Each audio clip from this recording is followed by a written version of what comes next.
সুপ্রভিয়াস আসসালামু আলাইকুম। মৃধা মিডিয়ার পক্ষ থেকে আপনাদের সবাইকে স্বাগতম এবং এখন একটি গুরুত্বপূর্ণ নিউজ নিয়ে আপনাদের সামনে হাজির হয়েছি, আর সেটা হচ্ছে ২১শে আগস্ট গ্রেনেড হামলা।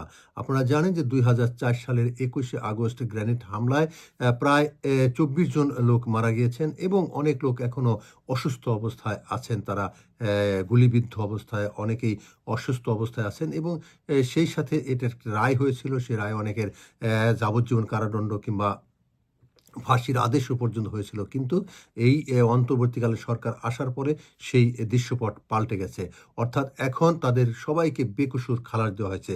এই বেকসুর খালাসের খবরের সাথে সাথেই লন্ডনে এবং আওয়ামী লীগ সহ বিভিন্ন সমমনা সংগঠন বলছে যেটা বিচার বিভাগ এখন সরকারের আজ্ঞাবহ হয়ে গেছে। আর অপরদিকে বিএনপি সহ অন্যান্য সংগঠনগুলো বলছে যে এখন ন্যায় বিচার প্রতিষ্ঠিত হয়েছে। সুপ্রিয় ভিউয়ার্স, আসলে কি ন্যায় বিচার প্রতিষ্ঠিত হয়েছে সেটা আপনাদের কাছে রইল। এখন শুধু শুনবো যে দুই দল আসলে কিভাবে প্রতিবাদ করছে এবং অপর দল এটাকে স্বাগত জানাচ্ছেন। শুনুন বিস্তারিত। সেই মামলা আইনি প্রক্রিয়ায় মামলা চলেছে। 2004 সালে মামলা মাননীয় প্রধানমন্ত্রীর নেতৃত্বে আইনকে সম্মান করে আইনি প্রক্রিয়ায় মামলা হয়েছে। সেদিন চাইলে 96 সালে, সেদিন চাইলে 2008 সালে সেই মামলার রায় হতো। 2009 সালে 10 সালে সেই মামলার রায় হয়ে ফাঁসি হতো এবং যাবজ্জীবন কারাদণ্ডে দণ্ডিত হতো। মাননীয় প্রধানমন্ত্রী আওয়ামী লীগ সরকার আইনের প্রতি সম্মান রেখেছে বলে সেই 21 আগস্টের গ্রেনেড হামলার অনেক আসামি এখনো বেঁচে রয়েছে। আজকে আমাদের দুর্ভাগ্য, বাঙালি এটা ছিল আরেকটি মাস্টার প্ল্যান তারেক রহমানের। তারা কিন্তু বারবার 75 সালে বঙ্গবন্ধুকে সপরিবারে হত্যা করেছিল। আপনারা দেখেছেন বঙ্গবন্ধুকে স্বাধীনতা পূর্বে তারা আগরতলা ষড়যন্ত্র মামলার নামে আবার ফাঁসিতে ঝুলাতে চেয়েছিল। এই আওয়ামী লীগের বিরুদ্ধে, এদেশের স্বাধীনতাকামী গণতন্ত্রকামী মানুষের বিরুদ্ধে তাদের ষড়যন্ত্র একের পর এক। বঙ্গবন্ধু কন্যা শেখ হাসিনাকে প্রায় 17 বার হত্যা করার চেষ্টা করেছে। এবারও ডক্টর ইউনূসের এই মেটিকুলাস ডিজাইন মাস্টার প্ল্যানের জন্য করে তারা 5ই আগস্ট তারা গৌরব বলে যে হামলা করেছিল বঙ্গবন্ধুর 2 কন্যা, মাননীয় প্রধানমন্ত্রী রাষ্ট্রনায়ক শেখ হাসিনা বঙ্গবন্ধুর কনিষ্ঠ কন্যা আমাদের সদ্য শেখ রেহানা আপাকে সেদিন তারা হত্যা করতে চেয়েছিল, কিন্তু আল্লাহ তাআলার ইচ্ছায় তারা এবারও তারা বেঁচে গিয়েছে। কিন্তু সারা বাংলাদেশে আমাদের হাজার হাজার নেতাকর্মীকে তারা গ্রেপ্তার করেছে, হামলা করেছে, লুট করেছে, হত্যা করেছে, খুন করেছে। পুলিশের 3200 পুলিশকে জ্বালিয়ে পুড়িয়ে মেরেছে। আজকে সারা বাংলাদেশে একটি হত্যা, খুন, ছিনতাই, রেপ, প্রায় 200টি উপরে ইন্ডাস্ট্রি বন্ধ হয়ে গেছে। রিক্সা পুলার থেকে শুরু করে ব্যাটারি চালিত যারা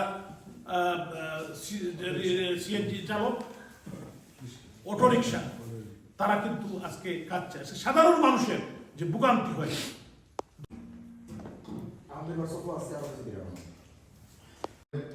দেখেন আমাদের দুর্দিনে আজকে অবস্থা দেখেন, আমরা অনেকেই এখানে যারা আছেন, সেলিম ভাই, জয় বাংলা, জয় বঙ্গবন্ধু। আজকের এই সভা এবং ব্যানারটাও নির্পুষ করে বানিয়েছেন। আমি ফোন করে, আজকে বন্ধু ছিল, তারা এসে বানিয়েছেন এবং বলছে আমাদের অত্যন্ত প্রিয় সিলেট সিটির সম্মানিত মেয়র আনোয়ারুজ্জামান চৌধুরীকে মধ্যে আসন গ্রহণ করবেন। আমি সাধারণ সম্পাদক আওয়ামী লীগের সভা পরিচালনা করছেন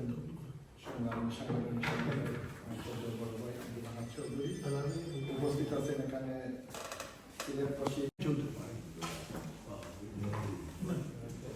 একটি পিছিয়ে দেওয়ার দেশ হিসাবে ওয়ার্ল্ডের মানচিত্রে দেওয়ার জন্য, কারণ জাতির জনক বঙ্গবন্ধু শেখ মুজিবুর রহমান বাংলাদেশকে স্বাধীনতা দিয়েছিলেন এবং উনার তনয়া জননেত্রী শেখ হাসিনা বাংলাদেশকে অর্থনৈতিক মুক্তি দিয়েছিলেন এবং বাংলাদেশকে পৃথিবীর মানচিত্রে উপরে উঠিয়ে নিয়ে এসেছেন।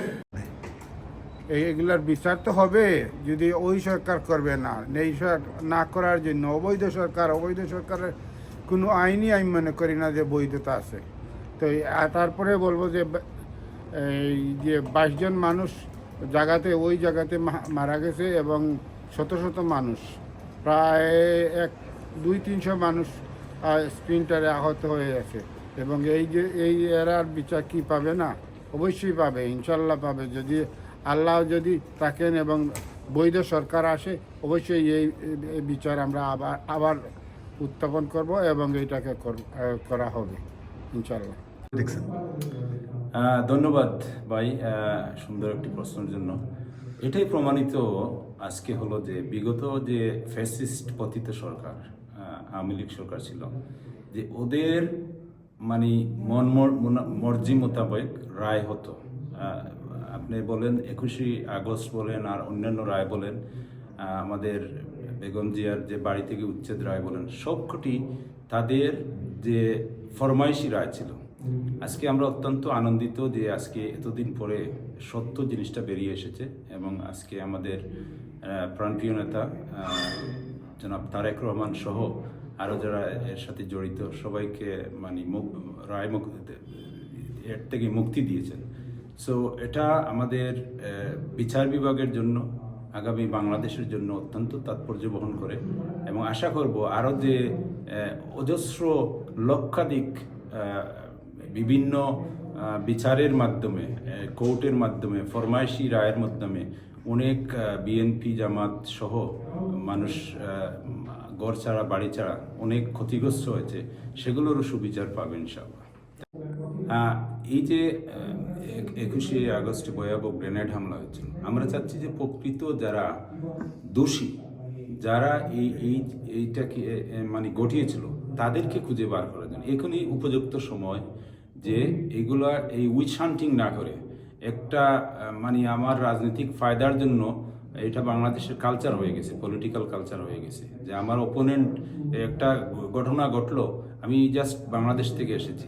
আমাদের হাইকমান্ড সবসময় এখন বলে দিচ্ছেন যে হয়তো কাউকে হয়রানি না করার জন্য যারা প্রকৃত দোষী তাদেরকে খুঁজে বের করুন, আইনের আওতায় আনেন এবং তাদেরকে সাজা দেন। এটাই আমার আশা থাকবে।